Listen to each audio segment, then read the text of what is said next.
Assalamualaikum warahmatullahi wabarakatuh. Kami dari kelompok 2 akan mempresentasikan tugas kami tentang analisis neraca pembayaran internasional Indonesia dan permasalahan transaksi ekonomi global.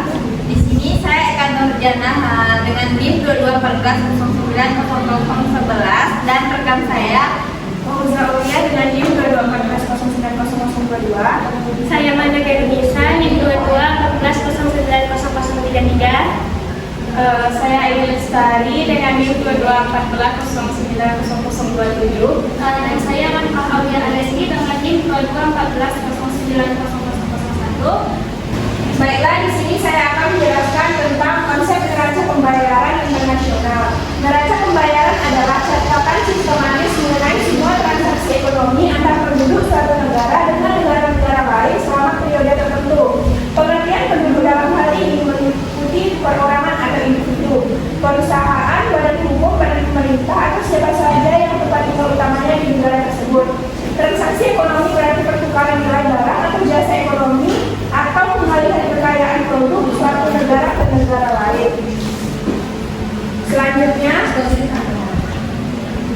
tujuan neraca pembayaran internasional yang pertama itu sebagai cerminan kondisi ekonomi suatu negara dalam hubungan dengan negara lain, apakah mengalami surplus atau kelebihan atau defisit atau kekurangan dalam transaksi ekonomi luar negeri. Yang kedua itu pemerintah menggunakan data MPI untuk merumuskan kebijakan fiskal, moneter, perdagangan luar negeri dan pengelolaan utang luar negeri. Selanjutnya, MPI ini membantu memantau stabilitas eksternal negara melalui neraca transaksi perjalanan dan neraca modal. MPI ini juga memberikan gambaran apakah ekspor dan impor barang atau jasa serta arus masuk dalam dan keluar modal berada dalam kondisi seimbang.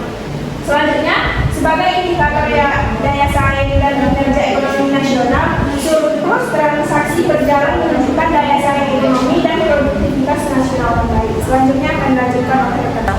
Baik, selanjutnya saya akan menjelaskan pentingnya neraca pembayaran internasional bagi stabilitas ekonomi suatu negara. Jika suatu negara memiliki surplus neraca pembayaran, artinya pendapatan dari luar negeri lebih besar daripada pengeluaran. Ini umumnya dianggap sebagai tanda kesehatan ekonomi yang baik. Sebaiknya defisit menunjukkan bahwa negara tersebut lebih banyak mengimpor barang dan jasa daripada mengekspor. Nah, serta menarik lebih sedikit investasi asing dibandingkan yang diinvestasikan ke luar negeri. Selanjutnya ada stabilitas nilai tukar. Ketika suatu negara mengalami surplus neraca pembayaran, pemerintah pengatur permintaan terhadap mata uang akan cenderung meningkat. Dengan meningkatnya permintaan terhadap mata uang akan memperkuat nilai tukar mata uang tersebut. Sebaliknya, defisit neraca pembayaran dapat melemahkan nilai tukar. Baik, di sini selanjutnya yaitu dasar pengambilan kebijakan ekonomi. Pemerintah menggunakan data neraca pembayaran untuk merumuskan kebijakan ekonomi yang tepat. Misalnya, jika neraca pembayaran menunjukkan defisit yang terus-menerus, maka pemerintah mungkin perlu melakukan penyesuaian kebijakan fiskal atau moneter untuk meningkatkan ekspor dan mengurangi impor. Selanjutnya yaitu struktur dan pos-pos dalam neraca pembayaran. Ada transaksi berjalan yaitu ekspor, impor barang dan jasa, pendapatan primer dan sekunder. Capital account atau transaksi modal adalah bagian dari neraca pembayaran internasional yang mencatat transaksi penerimaan dan pembayaran yang berkaitan dengan modal, terutama pengeluaran dan pendapatan modal antar negara. Selanjutnya, modal transaksi itu meliputi modal transfer, modal aset, dan keuangan non-produksi seperti pembelian dan penjualan aset tetap seperti ada tanah, properti, dan hak atas sumber daya alam, lisensi paten dan merek dagang. Termasuk juga di dalamnya itu ada arus pajak imigran yang pindah ke negara lain serta hibah investasi dan hutang-hutang. Baik, selanjutnya saya akan menjelaskan grafik atau tabel tren transaksi berjalan transaksi modal dan keuangan. Di sini ada grafik transaksi berjalan pada tahun 2022. Di sini ada keterangan dari warna biru, yaitu pendidikan primer, yang warna kuning yaitu jasa, yang warna biru muda ini neraca pendidikan migas, yang warna oranye yaitu neraca pendidikan non migas.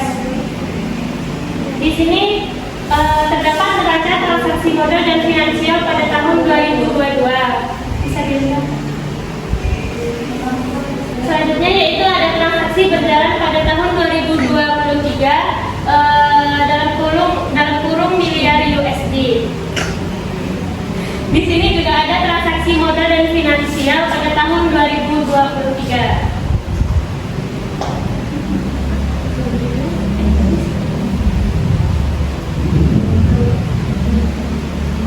Dan yang terakhir yaitu grafik transaksi modal dan finansial pada tahun 2024. Kurang lebih tampilannya sama seperti pada tahun 2023.